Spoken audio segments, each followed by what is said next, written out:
जय हिंद प्यारे बच्चों, मैं आपका दोस्त अनिल कुमार और आप देख रहे हैं हमारा YouTube channel to the point education. प्यारे बच्चों, आज है 12 अक्टूबर 2022 और आज के जितने भी महत्वपूर्ण क्वेश्चन होंगे, जितने इंपॉर्टेंट क्वेश्चन होंगे करंट अफेयर्स के, यानी कि समसामयिक के घटनाक्रम के, हम उसको लेंगे। ये लगभग सभी प्रकार के एग्जामों में, ये जितने भी कॉम्पिटेटिव एग्जाम है प्यारे बच्चों, वहां पर इससे क्वेश्चन आता है। क्वेश्चनों की संख्या भी बहुत होती है, लगभग 10 से लेकर के 30 क्वेश्चनों तक पूछा जाता है और ये एक बहुत इंपॉर्टेंट रोल अदा करता है आपके एग्जाम को पास करने में।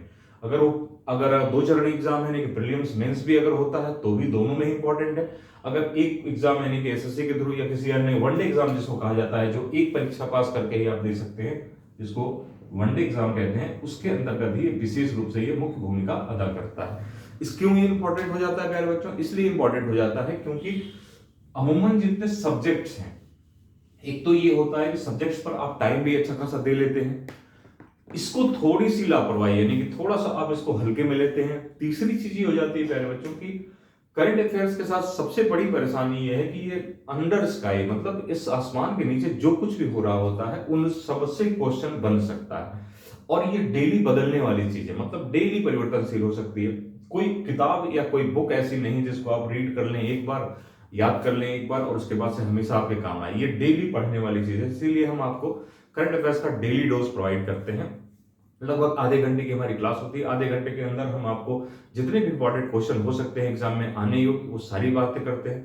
क्वेश्चन पूछे कैसे जाएंगे एग्जामिनेशन के अंदर, आपके अंदर क्वेश्चंस कैसे फॉर्मेट होंगे, कैसे बनेंगे, कैसे आपको सोचना है और उसका आंसर कैसे करना, इन सारे पहलुओं पर हम बात करते हैं।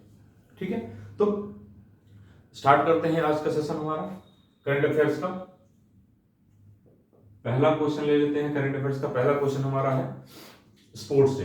विश्व बिलियर्ड्स चैंपियनशिप हुई है 2022 की। ठीक, विश्व बिलियर्ड्स चैंपियनशिप हुई है, ये 2022 की हुई। सबसे पहली बात आ जाती है कि ये हुई कहां है।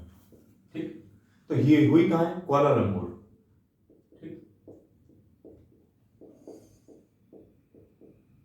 ठीक है, कुआलालंपुर में हुई है। ठीक, तो कुआलालंपुर में हुई है। तो दूसरी बात यह होती है कि आखिर इसको विजेता कौन है, जीता किसने है? तो पंकज आडवाणी। पंकज आडवाणी जो है बिलियर्ड्स के खिलाड़ी हैं, आप नाम से परिचित होंगे अच्छे तरीके से। ठीक है, पंकज आडवाणी ने जीता है। पंकज आडवाणी इसमें स्वर्ण पदक जीता है। ये उनका 25वां गोल्ड है, 25वां गोल्ड है। ठीक है, 25वां गोल्ड है, जिसके अंतर्गत प्यारे बच्चों 5 लगातार यानी कि 5 बार विश्व बिलियर्ड चैंपियनशिप लगातार इन्होंने जीत लिया। बहुत इंपॉर्टेंट क्वेश्चन है, लगातार 5वां गोल्ड जीता है और कुल कितने गोल्ड जीत लिए? 25 गोल्ड जीत लिए। ठीक है, ध्यान देने योग्य बात है। सीधे सीधे 25 गोल्ड अगर ना भी पूछेगा तो ये नाम बहुत इंपॉर्टेंट है। ठीक, तो 5 लगातार। ध्यान सब रखिए, क्वेश्चन का फॉर्मेट बदलता चला जा रहा है, लगातार क्वेश्चंस टफ बनाए जा रहे हैं एग्जामिनेशन में, ताकि लड़कों को बाहर किया जा सके। क्योंकि आप जानते ही हैं कि अगर प्रीलिम्स का एग्जाम जो होता है मेनली इसीलिए कहा जाता है उसको आपको एलिमिनेट करने का ही एग्जाम होता है, क्योंकि सीटें कम होती हैं और बच्चे ज्यादा होते हैं। तो एलिमिनेट प्रोसेस यानी वो भी एलिमिनेट करने की कोशिश करते हैं, इसीलिए क्वेश्चंस थोड़े से टफ बनाए जा रहे हैं। ठीक है, तो विश्व बिलियर्ड चैंपियनशिप 2022 हुआ कहां है? तो कुआलालंपुर में हुआ है। जीता किसने? पंकज आडवाणी। अब इन्होंने जिसको हराया है, बहुत इंपॉर्टेंट नहीं लेकिन फिर भी जान लीजिए, इन्होंने हराया जिनको है वो भारत के हैं, सौरभ कोठारी नाम है उनका, सौरभ कोठारी। बस नॉलेज में रखिए, इंपॉर्टेंट बहुत ज्यादा नहीं है, नाम याद रखना, बस ध्यान रखिए कि वही कोठारी था या सौरभ कोठारी कोई थे जिनको इन्होंने हराया था। ठीक है, तो ये क्वेश्चन सीधे सीधे बनेगा कि विश्व बिलियर्ड चैंपियनशिप हाल ही में निम्नलिखित में से किस जगह हुआ?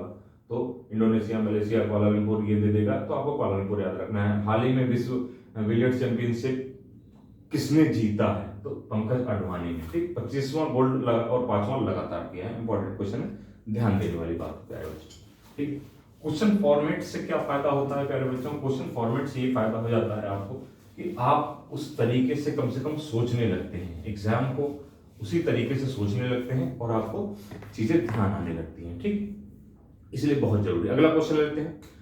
एक क्या हुआ है प्यारे बच्चों, आतंकवाद विरोधी समिति की एक प्रमुख बैठक हुई है। देखिए, आतंकवाद शब्द जहां पे भी आ जाए आपके, खासतौर से अगर आपका आपका आ जाता है करंट अफेयर्स के अंदर आतंकवाद।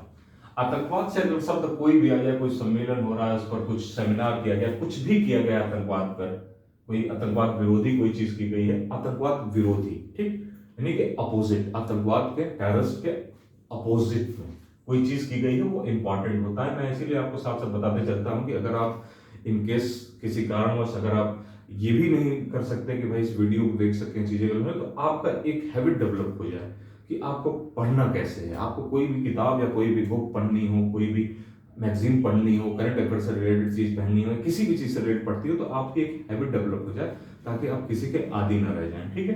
तो टेररिस्ट से रिलेटेड कोई भी चीज आएगी वो आपकी इंपॉर्टेंट है, आप प्रीवियस ईयर क्वेश्चन उठा करके देख सकते हैं, आपको मालूम चल जाएगा। तो क्या हुआ है यहाँ पर बात कर लेते हैं। आतंकवाद विरोधी समिति की एक बैठक हुई है, आतंकवाद विरोधी समिति की एक बैठक हुई है प्यारे बच्चों, ठीक, समिति की एक बैठक हुई। तो अगर आतंकवाद विरोधी समिति की कोई भी बैठक हो रही है तो इंपॉर्टेंट है। तो ये बैठक जो हुई है, ये संयुक्त राष्ट्र सुरक्षा परिषद, जो संयुक्त राष्ट्र का सुरक्षा परिषद हमारा, ये यूएन का जो है, यूएन का संयुक्त राष्ट्र का सुरक्षा परिषद जो है, संयुक्त राष्ट्र के सुरक्षा परिषद जो है, परिषद के जो राजनयिक है उनकी बैठक है, राजनयिक है उनकी बैठक है। ये कहां पे हुई है, इंपॉर्टेंट ही है, ठीक। आतंकवाद विरोधी समिति बैठक संयुक्त राष्ट्र की जो सुरक्षा परिषद है उनके राजनयिकों की बैठक हुई है। ये हुई है मुंबई और दिल्ली में, ठीक, मुंबई और नई दिल्ली में, ये दोनों जगह हुई है, ठीक। ऑप्शन में ये ऐसे ही लिख सकता है, ऑप्शन में, आंसर के ऑप्शन में ये ऐसे ही लिख सकता है, या केवल मुंबई दे सकता है या केवल नई दिल्ली दे सकता है, ठीक। इससे घबराने की जरूरत नहीं, आंसर दोनों ही सही होगा। सिर्फ केवल दोनों ही देता है तो भी आपको दोनों देता है और अलग अलग देता है। देखिए क्या होता है, यही खेल होता है। सपोज करो कि मुंबई दे दिया, ए मुंबई दे दिया, ऐसा आएगा नहीं, लेकिन कई बार ऐसा आता भी है। बी दिल्ली दे दिया, मतलब नई दिल्ली, नई दिल्ली। सी ए एवं बी दोनों दे दिया, ठीक, ऐसे भी ऑप्शन आते हैं। और डी कुछ और दे दिया, तो आंसर क्या होगा, सी होगा, ए और बी दोनों, ठीक है। तो ये ध्यान रखने की जरूरत है कि नई दिल्ली में सुरक्षा परिषद की किसकी, राजनयिकों की बैठक हुई है, ठीक, मुंबई और दिल्ली में, ठीक है। तो देख लेते हैं इसको। टेररिस्ट से रिलेटेड अगर कोई भी बात होती है तो वो आपके हमारे लिए इंपॉर्टेंट है, उस पर ध्यान देना, ध्यान से पढ़ना, जानने की कोशिश करनी है कि आखिर इसमें क्या है, कह क्या रहा है, ठीक है। आगे बात कर लेते हैं कि डीवाई चंद्रचूड़ जो है, जस्टिस धनंजय यशवंत चंद्रचूड़ जिनका नाम है, ये हमारे सीजीआई होंगे, यानी चीफ जस्टिस ऑफ इंडिया होंगे, चीफ जस्टिस ऑफ इंडिया होंगे 50 में। बात करेंगे इस पर। अभी चूंकि यूयू ललित जो हमारे इस समय 49 में, सीजीआई 49 में जो है यूयू ललित साहब, इन्होंने रिकमेंड कर दिया है नाम किसका, डीवाई चंद्रचूड़ का, धनंजय चंद्रचूड़ जिनका नाम है, ठीक, धनंजय यशवंत चंद्रचूड़ जिनका नाम है। बात करेंगे हमारे 50 में CGI chief justice of India होंगे।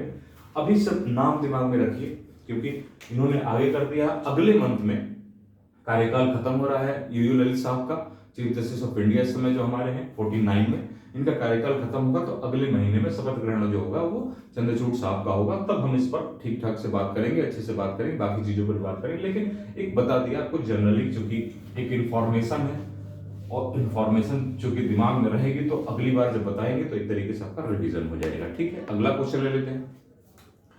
एक बच्ची हैं जागृति यादव नाम है उनका, जागृति यादव, ठीक, जागृति यादव है, 20 वर्ष की हैं, लगभग 20 वर्ष की। इससे कोई मतलब नहीं, इस बात से कोई मतलब नहीं, सिर्फ ये नाम याद रखना। ये लखनऊ की रहने वाली हैं, ये इंपॉर्टेंट है, ये लखनऊ की हैं, इसीलिए क्वेश्चन थोड़ा ज्यादा इंपॉर्टेंट हो जाता।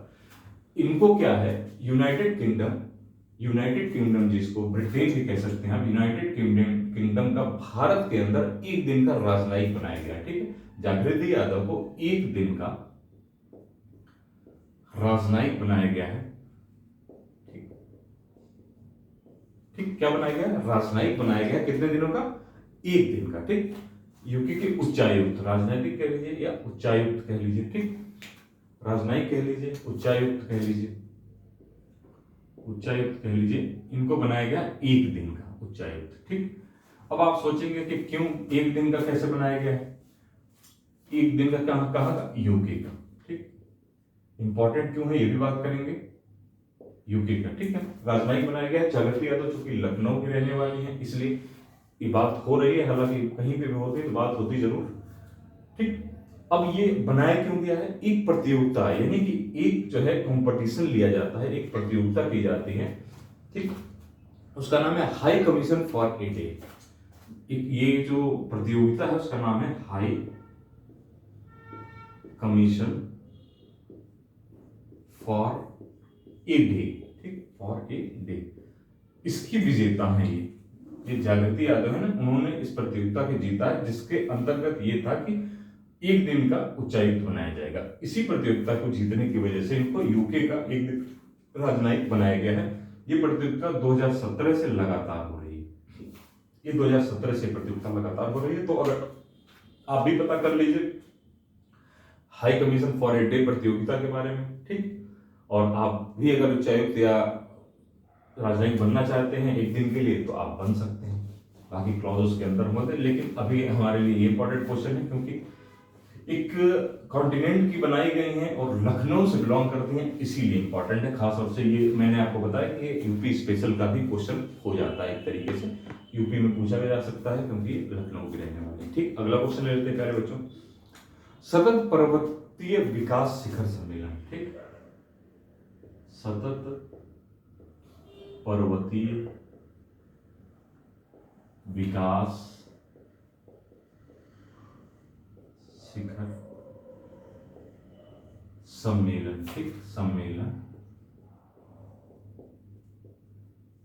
2022, ठीक, कहां हुआ है। सतत पर्वतीय विकास शिखर सम्मेलन जो हो रहा है कहां हो रहा है, इंपॉर्टेंट क्वेश्चन ये है, लेह में, लेह, ठीक, अच्छी तरीके से आप जानते हैं लेह में। तो सतत पर्वतीय विकास शिखर सम्मेलन लेह में हो रहा है। अब आपको आज एक चीज बताते हैं, एक ट्रिक कह सकते हैं या 100% जो है सही चीज है ये कि, ठीक है।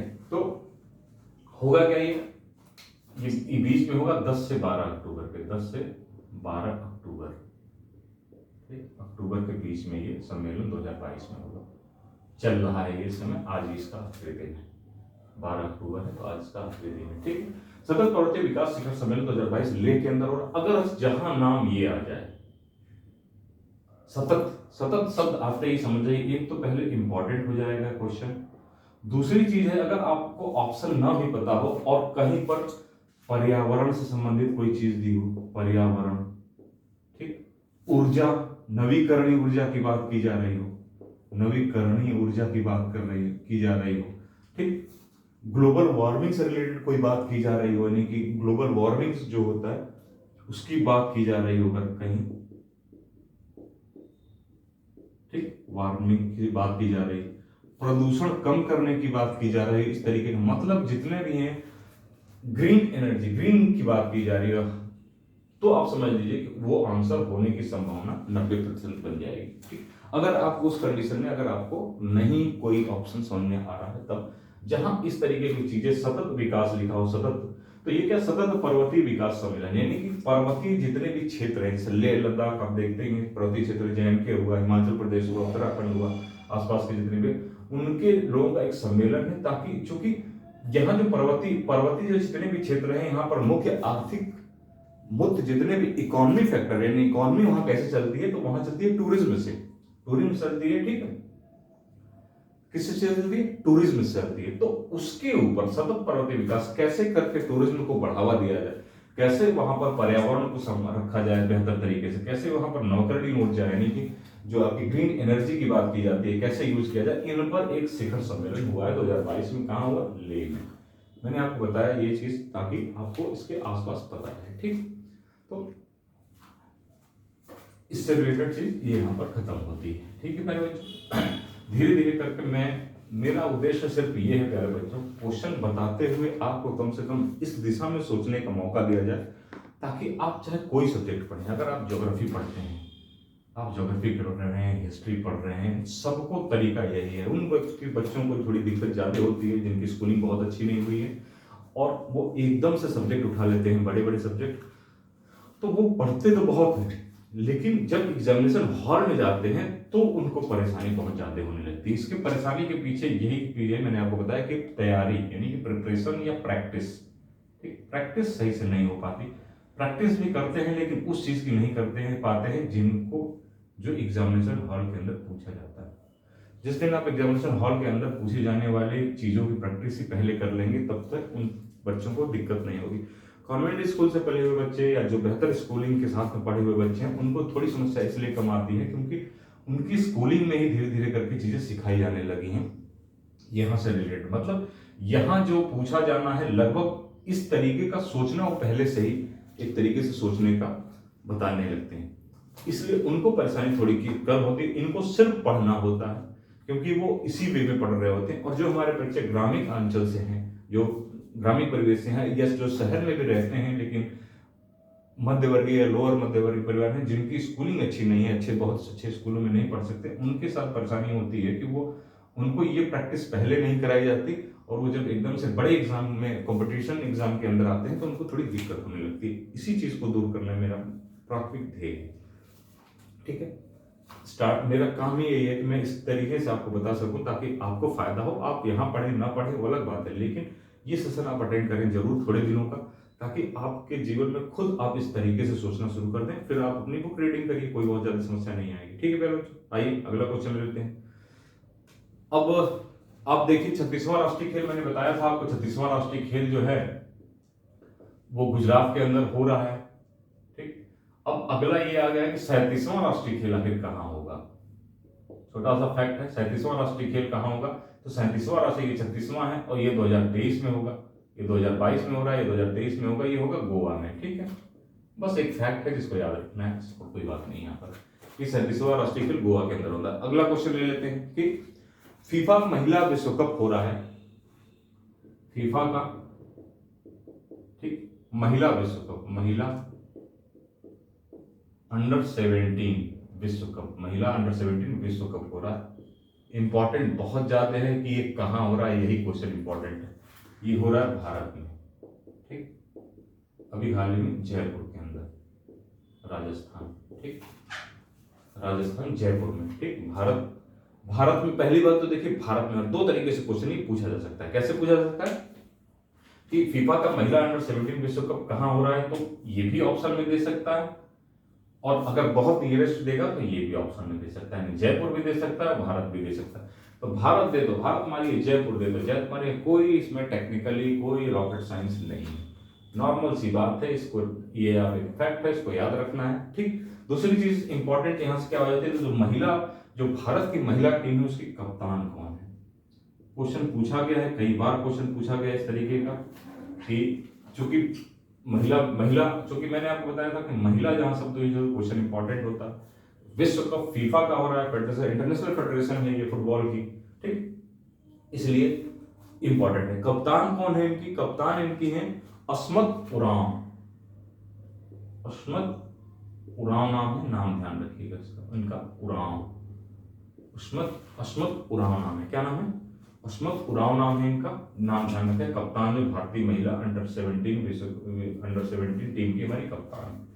ठीक, इतनी सी बात है, बस क्वेश्चन हो गया। यही सब क्वेश्चन घूम फिर के आएंगे आपके एग्जाम में, देख लीजिएगा। कोई भी एग्जाम है, अभी हाल ही में पेट का एग्जाम होने जा रहा है, मैं बहुत ज्यादा उस पर कॉन्फिडेंस इसलिए नहीं हूँ कि मेरी जो करंट अफेयर्स की क्लास स्टार्ट हुई है वो थोड़ी बाद से हुई है, हालांकि लगभग 15-20 एक महीने के आसपास तो हुआ ही रहा है। फिर भी मैं आपको कोई एक आध क्वेश्चन, दो क्वेश्चन इसमें से फंसा के दिखाऊंगा और बताऊंगा भी कि देखिए क्वेश्चन यहाँ से आया है। अगर क्वेश्चन सीधे सीधे वहां नहीं आएगा तो यही क्वेश्चन 2021 का पूछेगा।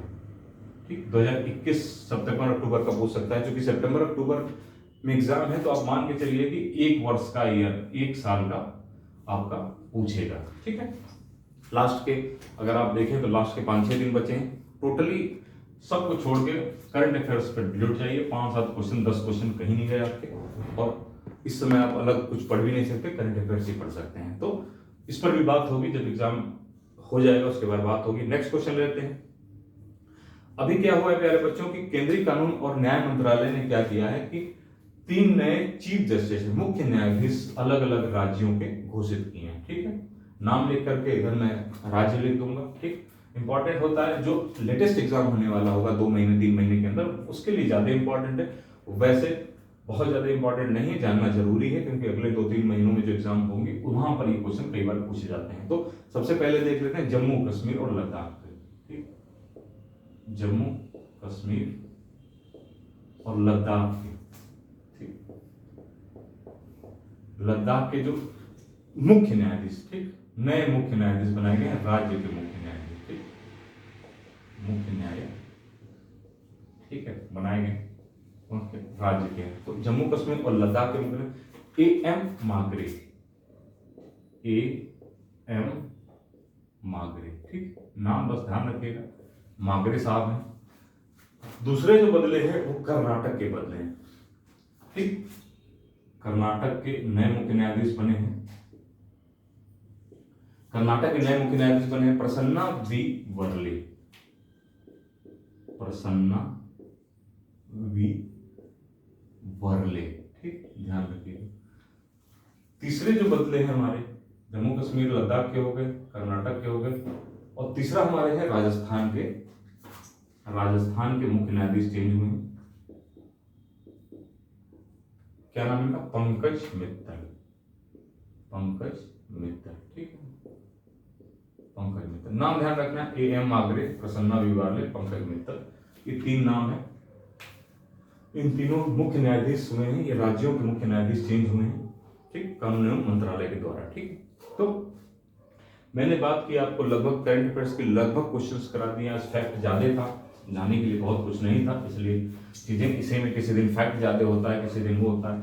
बाकी चीजें आप डेट वाइज पे मत जाइए, जितने भी क्वेश्चन इंपॉर्टेंट होंगे आपके एग्जाम में पूछे जाने होंगे सब पर डिस्कशन होंगी, क्वेश्चन की फॉर्मेटिंग होगी, कैसे क्वेश्चन पूछे जाते हैं, जो भी कुछ अब कुछ दिनों में जो क्वेश्चंस अब आएंगे, यानी कि जितने भी अब एग्जामिनेशन होंगे कॉम्पिटेटिव एग्जाम, कोशिश करेंगे कि उससे क्वेश्चन लेकर के आपको सीधे सीधे क्वेश्चन बता सके कि देखिए क्वेश्चन ये आया है, इस तरीके से क्वेश्चन पूछा जाता है बेहतरीन तरीके से। और आप ये चीज मत, अगर मैंने नहीं उसको बताया होगा तो मैं आपके सामने वीडियो में कैमरे के सामने एक्सेप्ट करूंगा कि नहीं देखिए ये मैंने नहीं बताया था, ये क्वेश्चन पूछा गया है।